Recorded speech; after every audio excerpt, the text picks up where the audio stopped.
கர்த்தருடைய பரிசுத்தமான நாம மகிமைப்படுவதாக. ஆசீர்வாதமான ஒரு நல்ல கால வேளையிலையும் அனுதின மன்னா என்கிற வேத தியானத்தினால் உங்களை சந்திப்பதில் மிகுந்த சந்தோஷம்.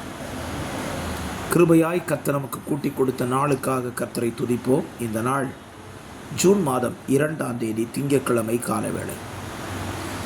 இந்த காலவேளையை வேத தியானத்துக்கான பகுதி உபாகமம் 6வது அதிகாரம் 25 வசனங்களை உள்ளடக்கின இந்த வேத பகுதி மோசையினால் திரும்பவும் இஸ்ரவேல் ஜனங்களுக்கு தேவனுடைய வார்த்தைகளை சொல்லுகிற ஒரு பகுதியாக இருக்கிறது.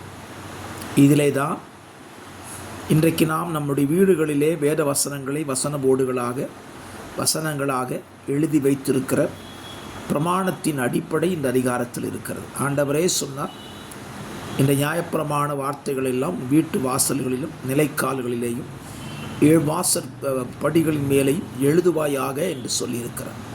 ஆகவே தான் இன்றைக்கு வசனங்கள் நம்முடைய வீடுகளிலே எழுதப்பட வேண்டும் என்று சொல்லி நாம் எழுதி வைத்திருக்கிறோம். நல்லது.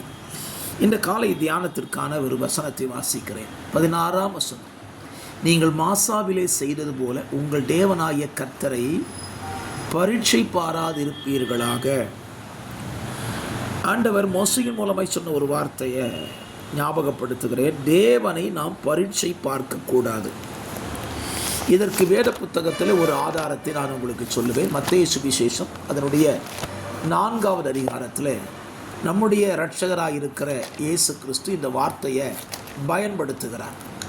எப்படி பயன்படுத்துகிறார் என்றால், பிசாசானவன் இயேசுவினிடத்தில் வந்து நிற்கிறான். அவன் இயேசுவினிடத்திலே வந்து நின்று சங்கீதம் 91ஆம் சங்கீதத்தை இயேசுவினிடத்தில் பயன்படுத்துகிறான். உன் பாதம் கல்லில் இடராதபடிக்கு தூதர்கள் உம்மை கைகளில் ஏந்தி கொண்டு போவார்கள் என்று எழுதியிருக்கிறதே என்ற வார்த்தையை பயன்படுத்தி இயேசுவை ஸ்தோத்திர தேவாலயத்தின் உப்பிரிக்கையின் மேல் இருந்து கீழே குதிக்க சொல்லுகிறான். இந்த இடத்துல அவன் குதிக்க சொல்லும்போது அவன் பயன்படுத்தின வசனம், பாதங்கள் கல்லில் இடராதபடி தாங்கிக் கொள்ளுகிறவர் தூதர்கள். அதை பயன்படுத்துகிறார்.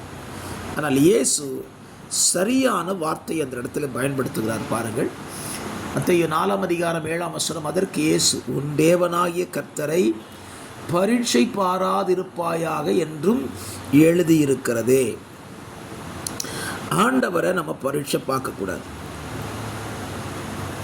மார்க்கு சுவிசேஷம் 16ஆம் அதிகாரத்தில் 16ஆம் வசனத்தில் எழுதப்பட்டிருக்கிறது, சாவுக்கு ஏதுவான யாதொன்றை குடித்தாலும் அது நம்மை சேதப்படுத்தாது.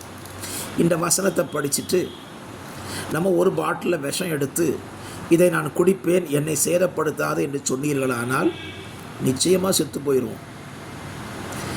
கர்த்தர் நமக்கு சொன்ன வார்த்தையை கர்த்தர்கிட்டையே நம்ம பயன்படுத்தி ஆண்டவர் இதை செய்கிறாரா இல்லையான்னு கேட்கக்கூடாது. அக்கினியில் நடக்கும்போது வேகாதிருப்பாய், அந்த வசனத்தை படிச்சுட்டு எரியிற தீக்குள்ளே ஓடி போனீங்கன்னா வெந்து போயிடுவோம். அது அல்ல. நமக்கு விரோதமாய் சத்துருவானவன் இந்த செயல்களை செய்தால் தேவன் நம்மை தப்புவிக்க வல்லவராயிருக்கிறார். அப்படியானால் நாம் இன்றைக்கு காலவெளியில் ஒரு உண்மையை புரிந்து கொள்வோம். தேவனை பரீட்சை பார்க்கக்கூடாது. கர்த்தர் இதை சொன்னாரே, செய்கிறாரா இல்லையான்னு பார்ப்போம்.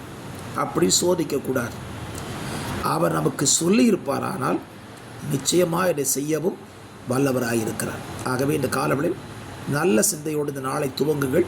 கர்த்தர் உங்களை ஆசீர்வதித்து காத்துக்கொள்ளுவாராக. God bless you.